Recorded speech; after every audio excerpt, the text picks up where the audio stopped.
रामायण के एक प्रसंग में हनुमान जी की अपार भक्ति का एक सुंदर उदाहरण प्रस्तुत किया गया है। एक बार सीता माता मांद में सिंदूर भर रही थी। ये देखकर हनुमान जी ने पूछा, माता ये क्या है और यह आप मांद में क्यों भर रही हैं? सीता माता बोली, वत्स, इसे सिंदूर कहते हैं।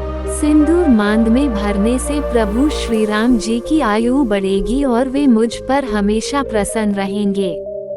हनुमान जी ने सोचा, चुटकी भर सिंदूर से प्रभु की आयु बढ़ेगी और वे प्रसन्न होंगे, तो फिर यदि मैंने संपूर्ण बदन में ही सिंदूर लगा लिया तो प्रभु अमर हो जाएंगे और वे सदैव प्रसन्न भी रहेंगे।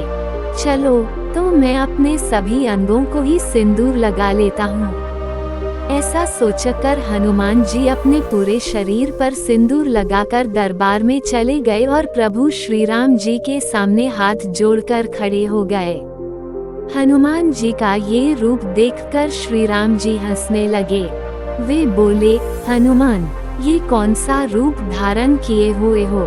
हनुमान जी बोले, प्रभु, सीता माता चुटकी भर सिंदूर अपनी मांद में भरती हैं, तो आप प्रसन्न होते हो और उसकी वजह से आपकी आयु भी बढ़ती है, तो मैं क्यों पीछे रहूं? उनका उत्तर सुनकर सभी हंस पड़े। श्री राम जी हनुमान जी की अपार भक्ति से भावुक हो उठे। ईश्वर की भक्ति अपनी कामनाओं की पूर्ति के लिए सभी करते हैं, परंतु ईश्वर से निष्काम और अटूट प्रेम के लिए की हुई भक्ति अवर्णनीय होती है। ऐसे भक्त की कीर्ति बढ़ाने में और उसे सारी शक्ति प्रदान करने में भगवान को अपार प्रसन्नता होती है। शायद इसीलिए आज श्री राम जी के मंदिरों से ज्यादा हनुमान जी के मंदिर पाए जाते हैं।